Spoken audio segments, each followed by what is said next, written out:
شروع اللہ کا نام لے کر جو بڑا مہربان نہایت رحم والا ہے۔ مومنو، اگر تم میری راہ میں لڑنے اور میری خوشنودی طلب کرنے کے لیے مکے سے نکلے ہو تو میرے اور اپنے دشمنوں کو دوست نہ بناؤ۔ تم تو ان کو دوستی کے پیغام بھیجتے ہو اور وہ دین حق سے جو تمہارے پاس آیا ہے منکر ہیں، اور اس وجہ سے کہ تم اپنے پروردگار یعنی اللہ تعالیٰ پر ایمان لائے ہو، پیغمبر صلی اللہ علیہ وآلہ وسلم کو اور تم کو جلا وطن کرتے ہیں۔ تم ان کی طرف پوشیدہ پوشیدہ دوستی کے پیغام بھیجتے ہو، اور جو کچھ تم مخفی طور پر اور جو علل اعلان کرتے ہو وہ مجھے معلوم ہے، اور جو کوئی تم میں سے ایسا کرے گا وہ سیدھے رستے سے بھٹک گیا۔ اگر یہ کافر تم پر قدرت پالیں تو تمہارے دشمن ہو جائیں، اور ایذا کے لیے تم پر ہاتھ بھی چلائیں اور زبانیں بھی، اور یہ چاہتے ہیں کہ تم کسی طرح کافر ہو جاؤ۔ قیامت کے دن نہ تمہارے رشتے ناتے کام آئیں گے اور نہ اولاد۔ اس روز وہی تم میں فیصلہ کرے گا، اور جو کچھ تم کرتے ہو اللہ اس کو دیکھتا ہے۔ مسلمانوں، تمہیں ابراہیم اور ان کے رفقا کی نیک سیرت کو اپنانا ضروری ہے۔ جب انہوں نے اپنی قوم کے لوگوں سے کہا کہ ہم تم سے اور ان بتوں سے جن کو تم اللہ کے سوا پوجتے ہو بے تعلق ہیں، ہم تمہارے معبودوں کے کبھی قائل نہیں ہو سکتے،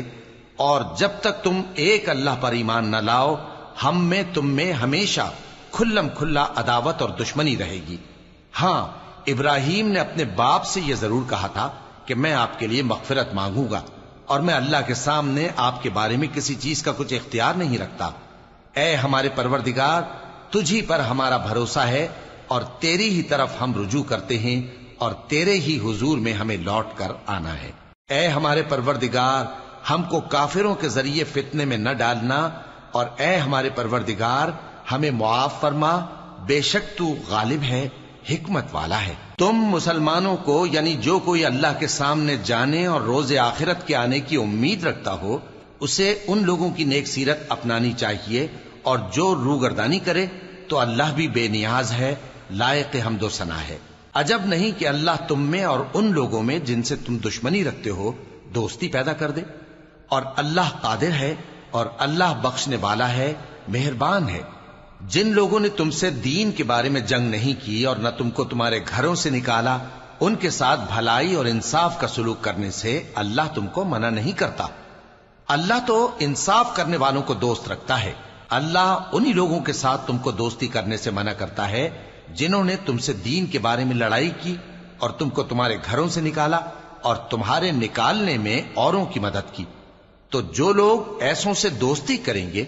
وہی ظالم ہیں۔ مومنو، جب تمہارے پاس مومن عورتیں وطن چھوڑ کر آئیں تو ان کی آزمائش کر لو، اور اللہ تو ان کے ایمان کو خوب جانتا ہے۔ سو اگر تم کو معلوم ہو کہ وہ مومن ہیں تو ان کو کفار کے پاس واپس نہ بھیجو کہ نہ یہ ان کو حلال ہیں اور نہ وہ ان کو حلال ہیں، اور جو کچھ انہوں نے ان پر خرچ کیا ہو وہ ان کو دے دو، اور تم پر کچھ گناہ نہیں کہ ان عورتوں کو مہر دے کر ان سے نکاح کر لو،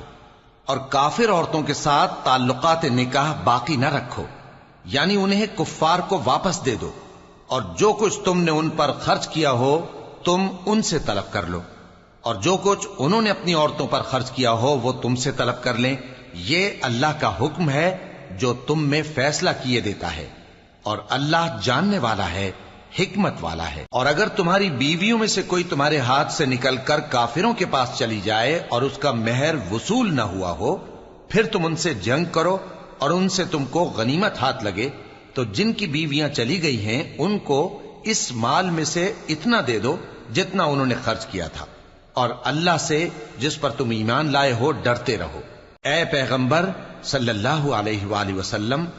جب تمہارے پاس مومن عورتیں اس بات پر بیعت کرنے کو آئیں کہ نہ تو اللہ کے ساتھ شرک کریں گی، نہ چوری کریں گی، نہ بدکاری کریں گی، نہ اپنی اولاد کو قتل کریں گی، نہ اپنے ہاتھ پاؤں کے درمیان کوئی بہتان باندھ لائیں گی، اور نہ نیک کاموں میں تمہاری نافرمانی کریں گی، تو ان سے بیعت لے لو اور ان کے لیے اللہ سے بخشش مانگو، بے شک اللہ بخشنے والا ہے، مہربان ہے۔ مومنو، ان لوگوں سے جن پر اللہ غصے ہوا ہے دوستی نہ کرو، کیونکہ جس طرح کافروں کو مردوں کے جی اٹھنے کی امید نہیں،